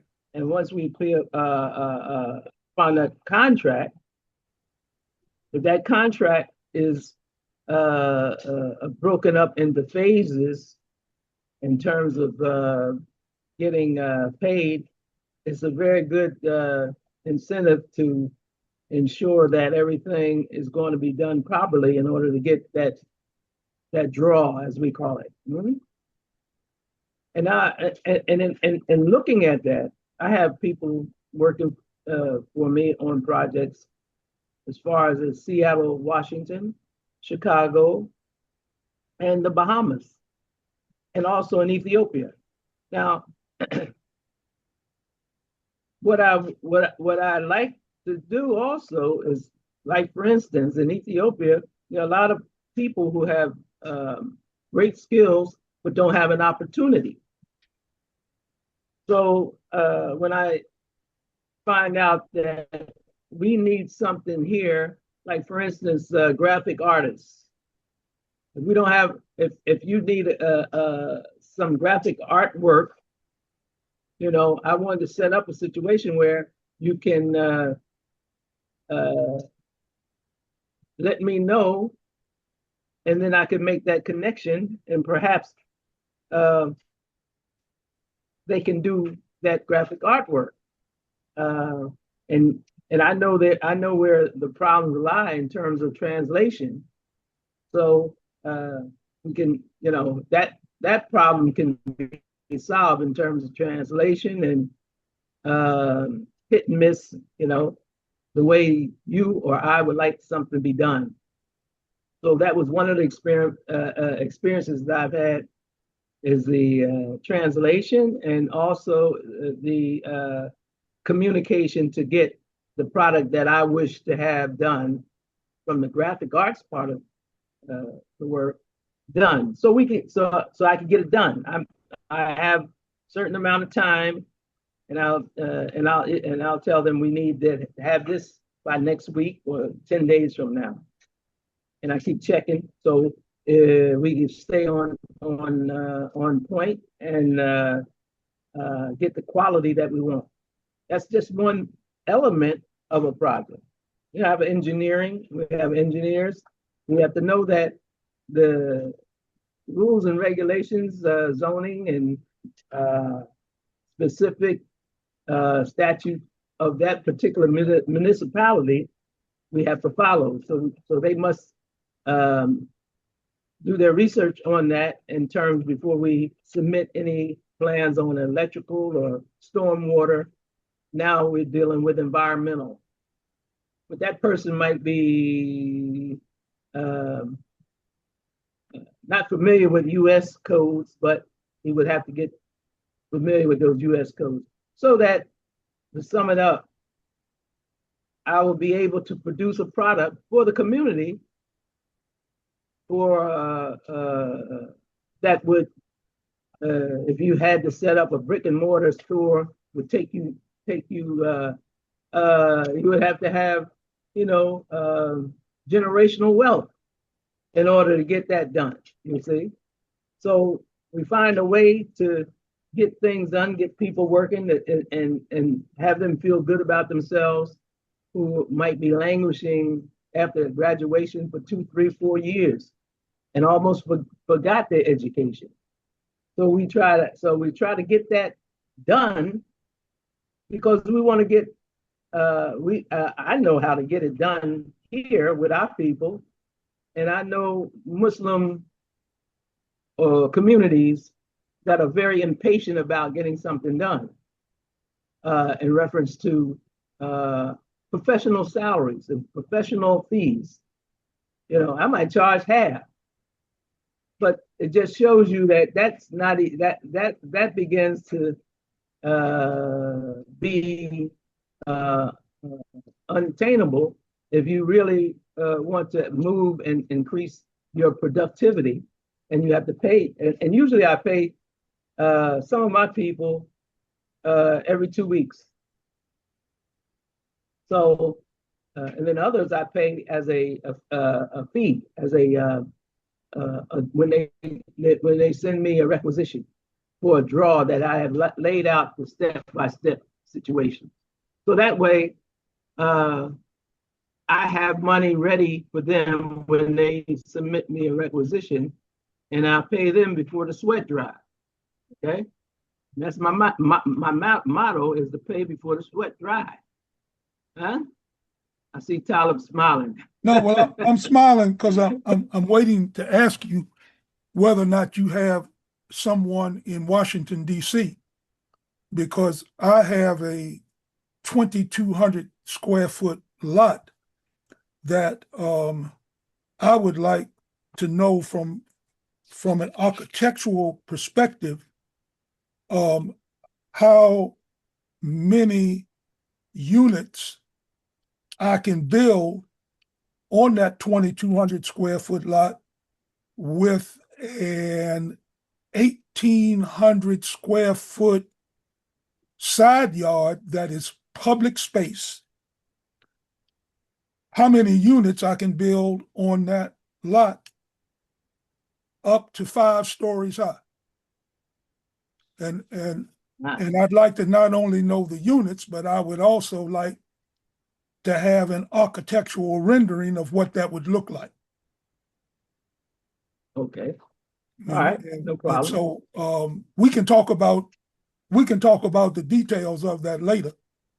Because, you know, I mean, Yeah, that's I what I understand. want to have this because my son has my son has been put in charge of an account with an organization. It's a financial institution. It's called D.C. Green Bank, and they are looking for projects to involve themselves in from developers, both housing and mixed use, as well as faith-based organizations that are willing to incorporate sustainable energy programs into their construction projects. So they're willing to finance any of these projects that include energy saving efforts, solar panels, rooftop, HVAC, you know, the heat pumps. Insulation. Insulation, all of that. yes. Interior, exterior, walls, you know, things of that nature. So natural light, yep. natural light for reducing the So Wednesday, I've signed up to attend the their presentation at Howard Theater. I've invited many of the developers, and I've invited many of the resident imams that I know of various communities around the DC area, and have encouraged them to send the registration link. It's all free to anyone that I may have missed. You know, I don't know who's going to attend and who's not, but, you know, I will certainly be there because I view it as an opportunity to be able to present plans to them and hopefully have them consider whatever the programs may be, whether they're associated with the masjid or whether they're associated with my own projects. So, but I don't have it now, but in the future, I would like to be able to present to this DC Green Bank or some other financial institution what, you know, what my plans are. And, you know, I'd like to have that prospectus be a part of the business plan. So if I can get 18 units out of that 2,200 square feet, then let me see what that looks like. So that's where I am. So if you got somebody in DC that I can speak to and get, you know, some ideas to what, you know, what all is going to be involved in the scope of work. And then, of course, what those renderings, you know, are going to cost me. I don't need a full set of plans. I'm not ready. I understand. I'm not ready to build anything. What I need is just conceptual. What would that 2,200 square foot, you know, corner property look like? So if you can help me with that, you know, I will be most appreciative because I would really be embarrassed if I had to turn to someone else other than you, you know, for you to find out I had this done by somebody that you didn't recommend to me. So hey, listen. I'm not trying to embarrass myself. No, listen, that has been the historical story of when Muslims get caught in situations and they I wish I had called you. I don't want to be that guy. Yeah. So, and look, But no, and now that we're talking about this, I've got maybe a half a dozen witnesses on the call that know. exactly. I put this out to you, you know. So you'll be eating that thing, you'll be easing that thing in every Yeah, week. man. Okay, yeah, let me give me a Yeah, few but minutes, give it some and consideration, and yeah. my apologies to everybody else for kind of going off on a personal tangent. But he was good. talking That's about good. he was talking Exactly. about the Certain things. associations he's got in different places. So Exactly. I had to You throw know? my little But 2 cents in there. listen. If I get somebody who is in who knows DC codes and zoning codes, that has experience here, and I know I could put my finger on them today and ask them certain questions. Mhm. I could almost get you a tentative cooperative person. I have two. I really have two. Okay. I have one who could do the analysis and one who can do the rendering. Okay. I mean, that's what we do. So Right. Yeah. let me let me get in touch with that person or those two people, and we can get you some numbers, because you have a meeting with these people when? Oh, the meeting's Wednesday, but I'm not looking for it for Wednesday. Okay. All No, right. I'm You're not looking for it sometime in the I'm, future. Yeah, that this you is will have something. all of your information. This is something I've always wanted to have, because it's one thing to talk about taking a building up 5 stories, you know, Yes, you with got some that. sort of mixed use development. It's another thing when you've actually got something in hand that you can show to people that that you want to be able to talk about this in some detail. You Yeah. know, and I tell you what, you send me a copy of your plat of survey. yeah, let me see. Okay. Yeah, I have and I can tell you now. That's the number one thing I need. Okay.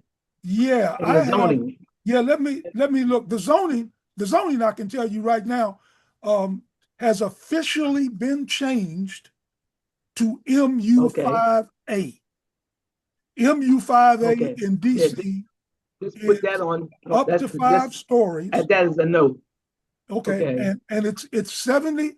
Well, it's actually 65 feet, but because of the A, because of the A in the MU5A, it allows me to go up an additional 10 feet, but it's with a 10-foot setback.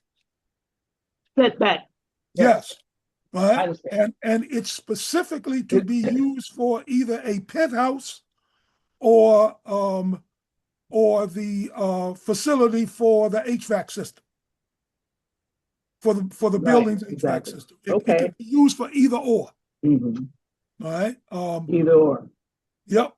But one of the things Or that I both. want, one of the things I want to be able to incorporate are these energy efficient standards that DC Green Bank is willing to finance. Yeah, so you'll have to have a lift and 2 means of egress. Right. Okay. I mean, whatever it's going to take. Yeah, I mean, I've got something in my head. Yeah, I've got something in my head understand that I'm willing to discuss with someone that can take what's in my head and put it down on paper. Okay, and offer I did a project, suggestions, recommendations, right, and be able to say, no, you can't do that, or no, that's going to be cost prohibitive. Okay. Okay, Yeah, because I was I mean, in. I did the initial design for the condominiums in Harlem. That's next to Malcolm Shabazz Masjid. okay, And it was, yes, it was, I laid it out in such a way, we have so many on a floor, the exit requirements, the elevation in the lift for moving in and out, you see. mhm, And we had connected with some Jewish developers, and they, of course, they had their contacts, and they wanted to overhang the building over in the in what we call air rights of the right, masjid. right, And right, yes, so you got that type of thing. So uh, and then is this property, are these what we call on your online, on your borderline, is it back to back where you have a party wall? yes. There is a party wall. Okay. All right. Yes, So there is a we party can we wall. can. It is a corner location. Okay. All right. All right, There's the and party wall. Okay. but it is a What about party wall. that? And in fact, Okay. All if right. it I don't want helps, to. Okay. I don't want to hold up the people here, but yeah, go ahead and that would just send that information to me, and in a day or two, I'll be able okay, to give you some specifics and some things that I okay, know that will work. Mhm. yeah, I can send you the plot. Um, it may take me a minute to put my hands on it because Oh, it's okay. Mhm. I'm still trying to put everything back after renovating my office, but I know I've got it. And I can also make a copy of the zoning map, the amendment, the text amendment that goes along with it. Um, that that We has could dig that out. Mhm. huh? We could dig that out, Yeah. that Okay. information. Yes. It should be online. Mhm. Oh, it is. Yeah. It is. I mean, Okay. that's where I would get it from. Yep. Oh, okay. All right. All right. All right. Yeah. I know Good. I know this is personal, but it's really stimulating for me. Well, it's an example. It's an example of how you got a brother in Washington D.C. Yes, sir. You got another brother in South Carolina, right? They know each other's character. Yes. They know each other's position in business, what they do, right? Area of expertise is, or what they can at least touch on and guide in. And this is coming from a small group of people, but Yeah. from that exchange, there will be a level of success. Now, Imam Talib's vision of exactly what he wants, does it end up being 5 stories and this and that and the other? Maybe. Maybe it ends up being 4 stories. Yeah. Maybe it, right? I mean, but there's going to be a level of success that happens because you've got the right people talking to each other. And I'm looking at And the future oriented kind of vision, you know. well, And this just goes up. This is yeah. we had a discussion about 2.5 years ago about creating this continuity within our community where you start at the most elemental level. Hmm. That community and organizing the community.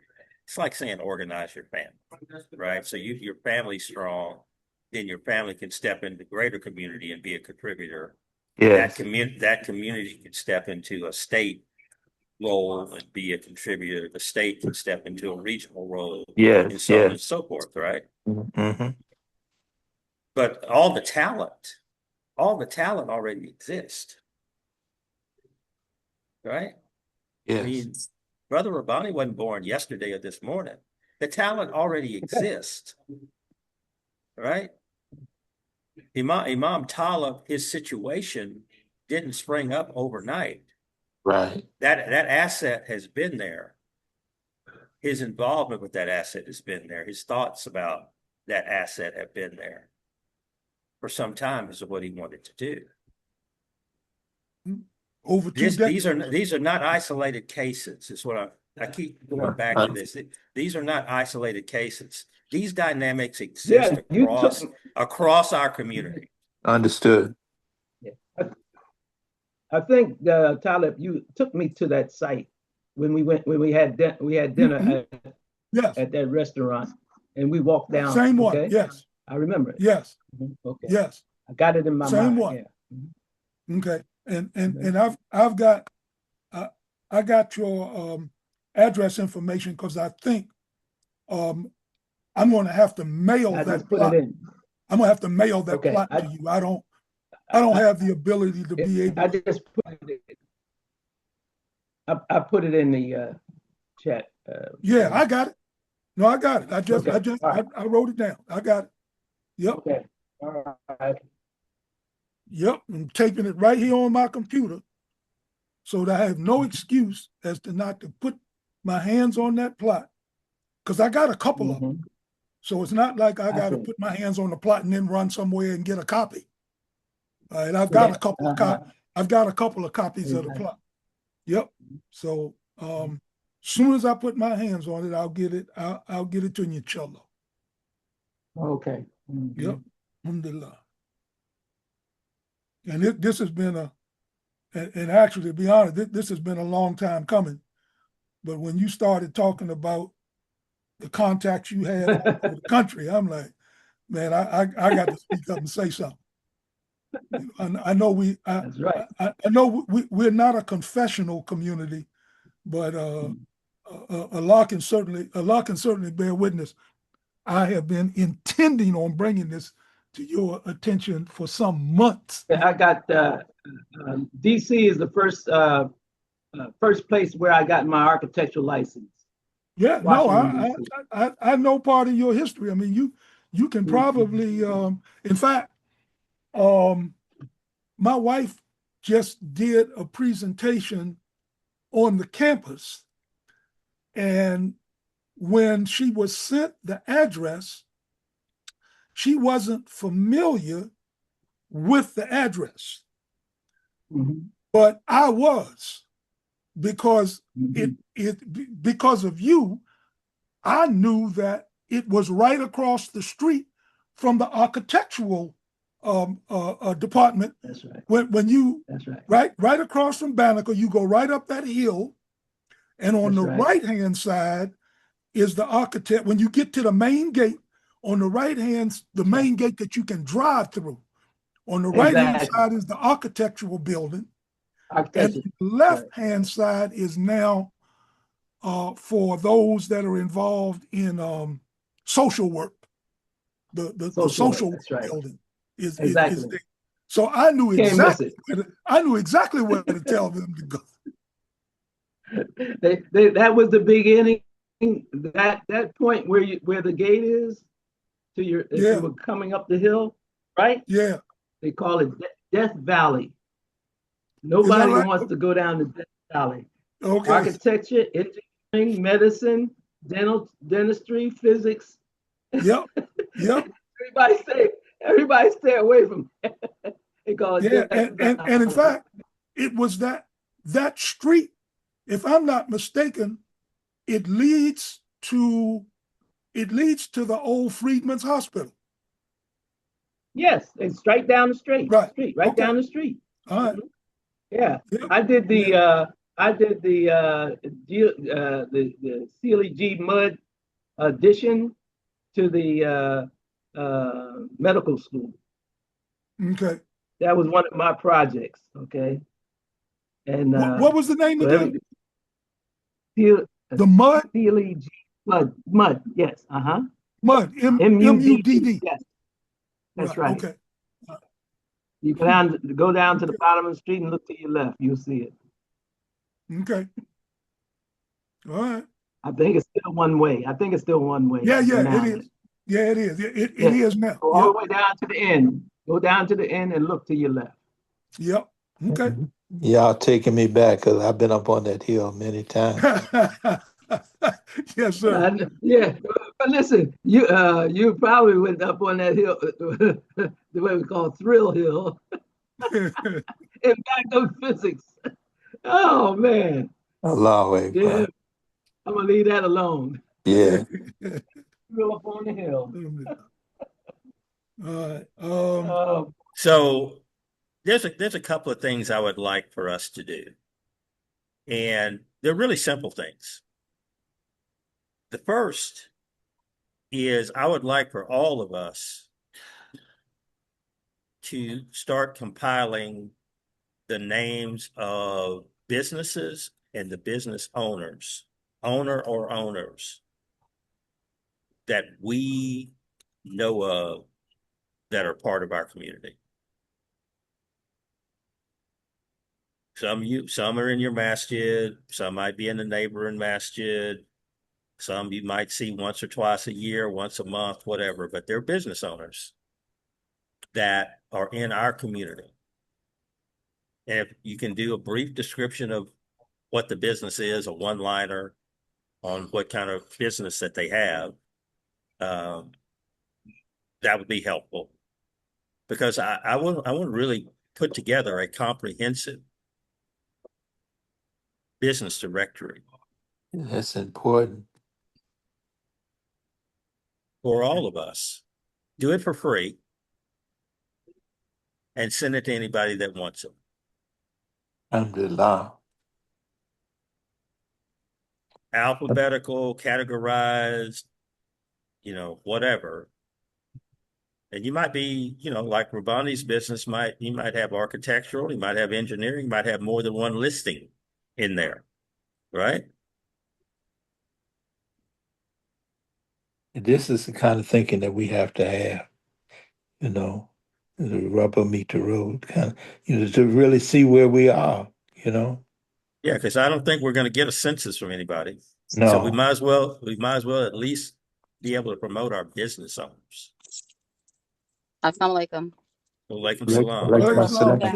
Alhamdulillah. Yes, alhamdulillah. Brother Malik Salim, he is really getting into promoting businesses with things that we need. For example, getting ready to this Thursday launch of Zanzee Pads, which is halal sanitary napkins.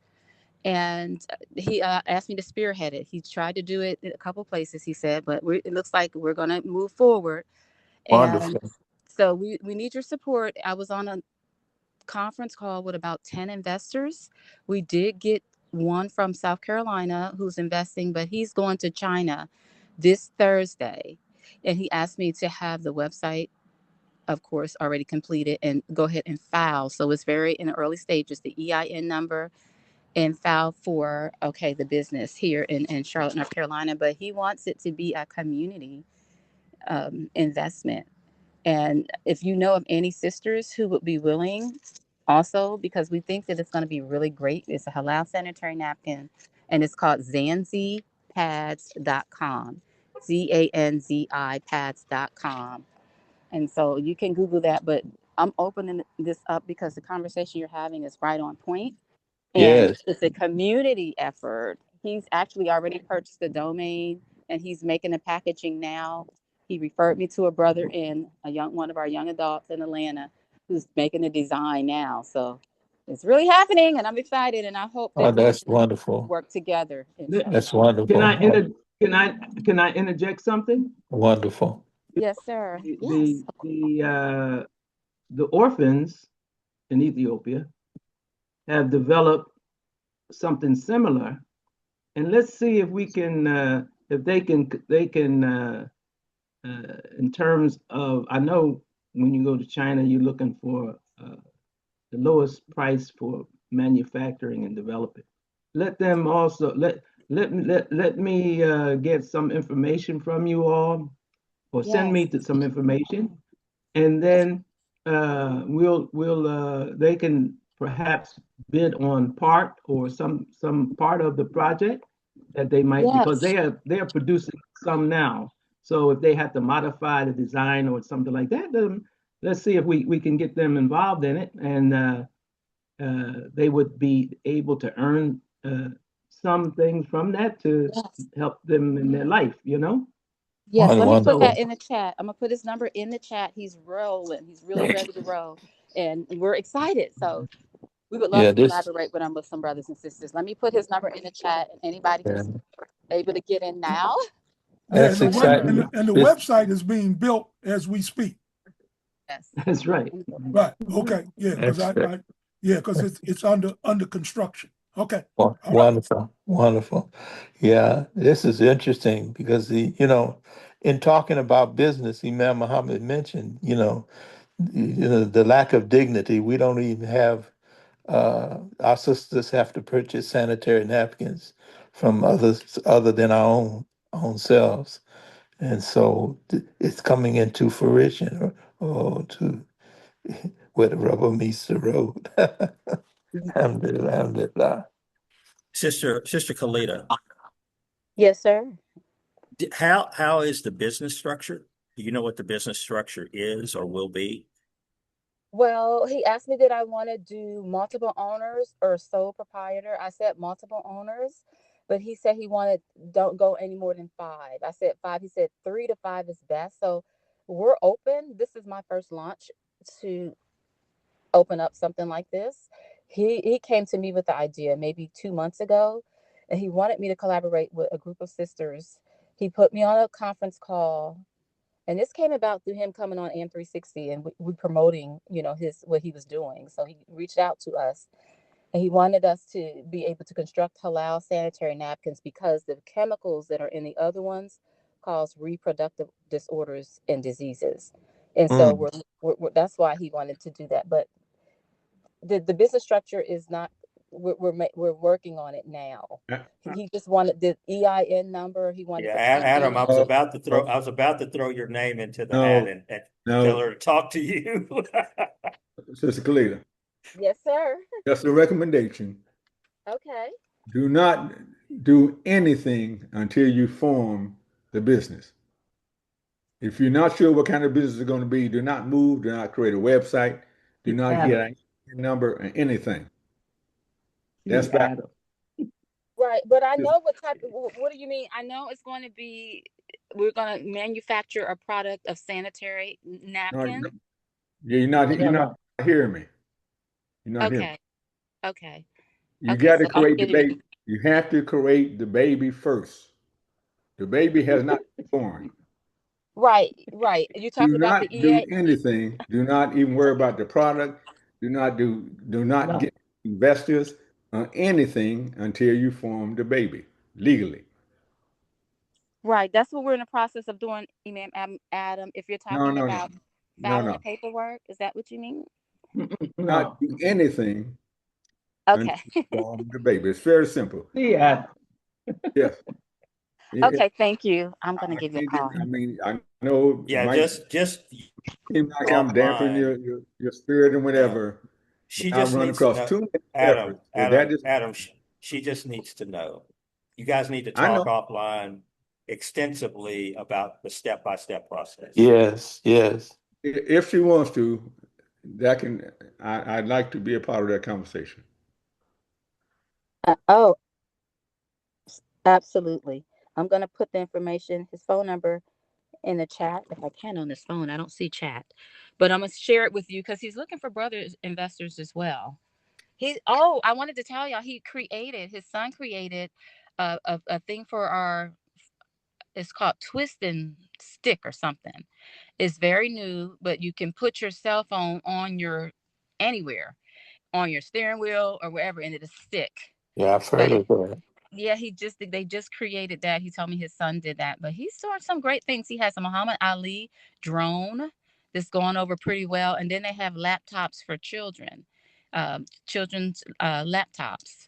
So they're doing good. It's about 10 brothers. I'm not familiar with them, but I do know Malik Salim, and he introduced me to the brother in South Carolina. So this is a good investment opportunity for everyone.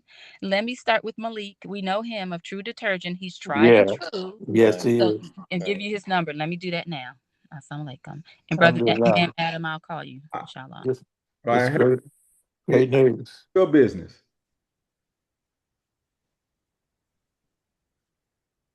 Okay. Alhamdulillah. Alhamdulillah. I'm out. I think it's about time for Dua It in is. most of our areas. Okay. Yeah, for all of you Eastern time zone people. Mm-hmm. There are others of us who are west of you. I know. We still have a little bit of time left. But yeah, this has been a fruitful I agree. Sunday meeting. Yes. So I am going to ask Imam Adam Bia to close us out this Sunday, and hopefully everybody has something they can take with them from this meeting. Yes. أعوذ بالله من الشيطان الرجيم. بسم الله الرحمن الرحيم. ربنا آتنا في الدنيا حسنة وفي الآخرة حسنة وقنا عذاب النار. آمين. I mean, thank everybody for your contributions today. There was nobody that was on the call today did not have a major contribution. That is a fantastic thing. So I love these. I love these meetings. It opens my mind. And I think, Edward, I think we found the solution to qualify leadership. we definitely made some steps in that direction. I'll agree with that. No, We think made some about it. steps in. Just think, yeah, think about the collective interaction of Yes. everyone who had, and everyone was on the phone this morning, had this desire to be on the phone this morning, last night, yesterday. Yes.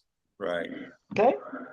So that's why I think the theory of leadership has to be redefined and redesigned. Okay. I'm with you. Just I'm let that 100% with you, man. let that sink in, you know. Yeah. So, okay, I'm going. Assalamu alaikum. Well, alaikum salam. Thank everybody. Alaikum salam.